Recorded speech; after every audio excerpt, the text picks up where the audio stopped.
Hey, what's up bros, my name is Aaron and today we're going to compare between these two very hot true wireless earbuds, the RHA TrueConnect retailing for $170 and the Samsung Galaxy Buds $130.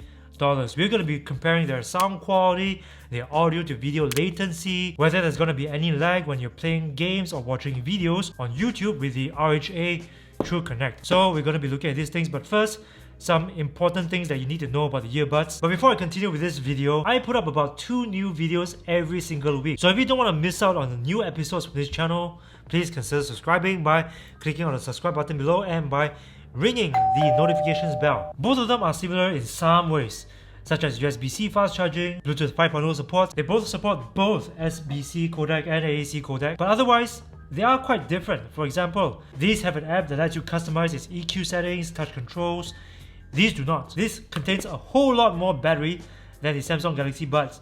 The Samsung Galaxy Buds in total have 13 hours of juice, 6 hours on the buds, 7 hours in the case. This also has wireless charging. This has a total of 25 hours of battery. 5 hours in the buds, yes, 1 less hour of charge in the buds, but it has 4 extra charges in the case, making it 25 hours. In the same league as the JBL Free X. The RHAs are also rated IPX5 water resistant, which means that they are rugged enough to endure most wet encounters, whereas the Samsung Galaxy Buds, well, Samsung apparently is not publicizing its IP rating, but I read somewhere that they are IPX2, which means that I probably wouldn't risk most wet encounters with the Samsung Galaxy Buds. Okay, so now let's begin the sound quality test. I'm pretty excited actually because people have been raving about this one. I'm playing at around 80% volume because these are not very loud.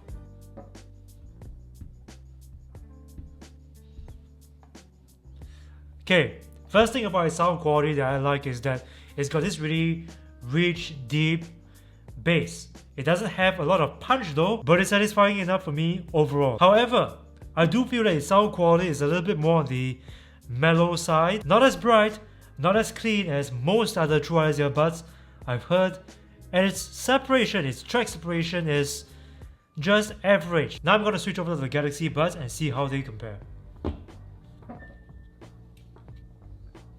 I gotta say that the Buds, the construction, the build quality feels a little more cheap than the RHAs. Oh, but they are louder. They sound louder than the RHAs at the same 80% volume level. In fact, I may have to turn down the volume a bit.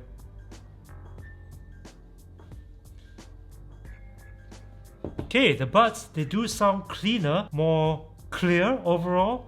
It's got better track separation.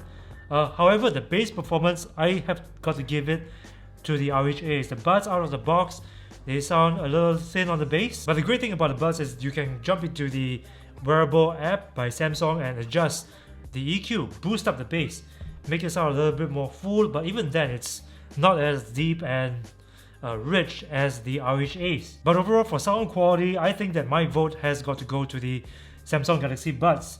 One thing that AAC codec can do is to give you better audio to video latency performance. So we're going to test that right now. We're going to put on some video from YouTube and then we're going to play PUBG and see how the latency compares between the both of them, okay? Let's go. Okay guys, I'm going to start with the Galaxy Buds first and then I'm going to switch over to the RHA TrueConnects. Of course, I'm using one of my own videos because I don't want to get any copyright strikes on my channel. So here goes. Let's check out the latency, the audio video latency, okay? And there are a few kids nearby as well playing soccer. So I guess this is a great place to try out the noise cancelling of the ANC Nanoleaf and how it compares with the WH-1000X M3. So what I'm going to do is I'm going to put on the ANC Nanoleaf first, and then we're going to... Okay, just a little bit of latency there. Now we're going to switch over to the RHA TrueConnects. Okay, the RHA TrueConnects.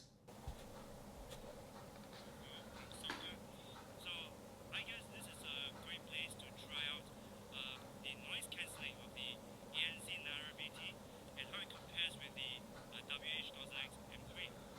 So what I'm going to do is I'm going to put on the ANC Nanoleaf first, and then we're going to swap over to the 1000X M3 and then I can okay? Just so we can get a picture of how it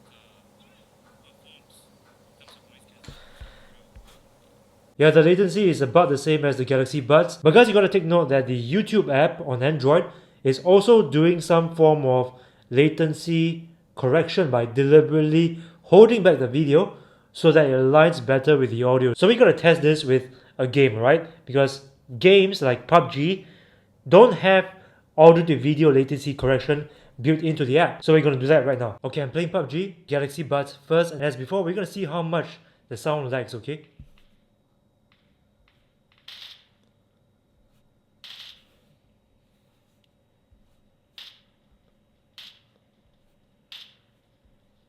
Yeah, there is quite a bit of lag.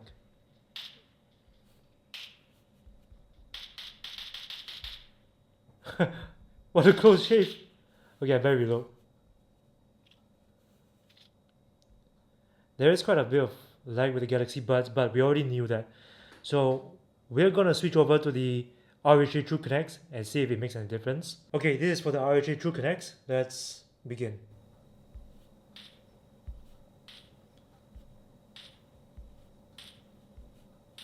Yeah, it's just as bad as the Galaxy Buds.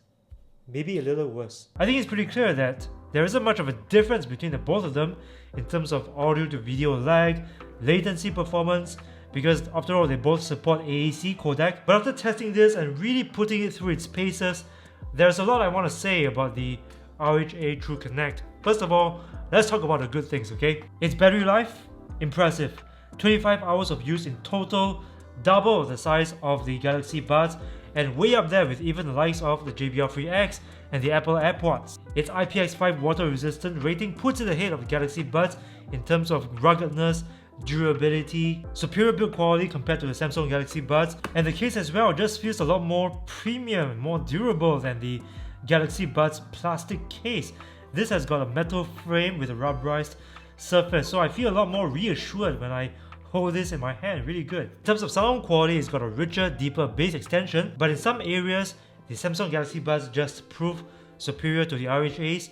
I've talked about its pristine clarity, it's got this bright, clear sound signature that extends into the mid-range, better track separation, and in terms of features, it's got wireless charging and an app that lets you customize the touch controls and the EQ settings. Yes, the app is only available on Android, but at least for Android users, there's an added level of features and functionality for the Samsung Galaxy Buds, which you won't get either way with the RHA TrueConnect. But putting those aside, there are a few things about the RHA TrueConnect which I feel could be made better in a future version. For example, the tap controls. Now for the most part, the controls are pretty okay. You can do your music controls, call controls, and activate your voice assistants from these buttons here. One on the left earbud and one on the right earbud. But for some reason, they've also decided to implement the same volume control scheme as the Jaybird 8065T. You press the top part of the right earbud control button to raise the volume and the bottom part to lower the volume. But where they have failed and where Jaybird has succeeded is that the Jaybirds have a raised bump which lets you know exactly where to press, whereas this don't. I had so much difficulty feeling about for the right spot to press. And it goes without saying that I had raised the volume when I intended to lower the volume. And I've also discovered that whenever I put my hand up to the right earbud to say operate the volume controls, the signal to the left earbud cuts out.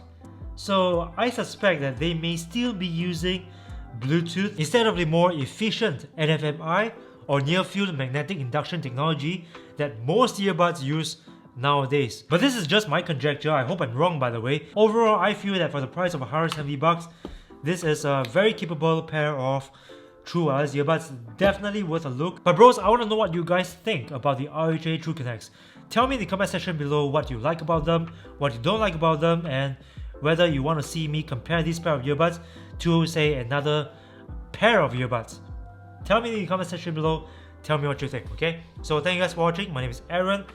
You're watching RHAs. If you like this video, please punch that like button as always and share this video with your friends. Subscribe to this channel if you haven't already, and remember to ring the bell to join notification squad because I upload videos every single week and this is the only way that you'll get notified, okay? So ring the bell. Thank you guys for watching and I'll see you again in the next video.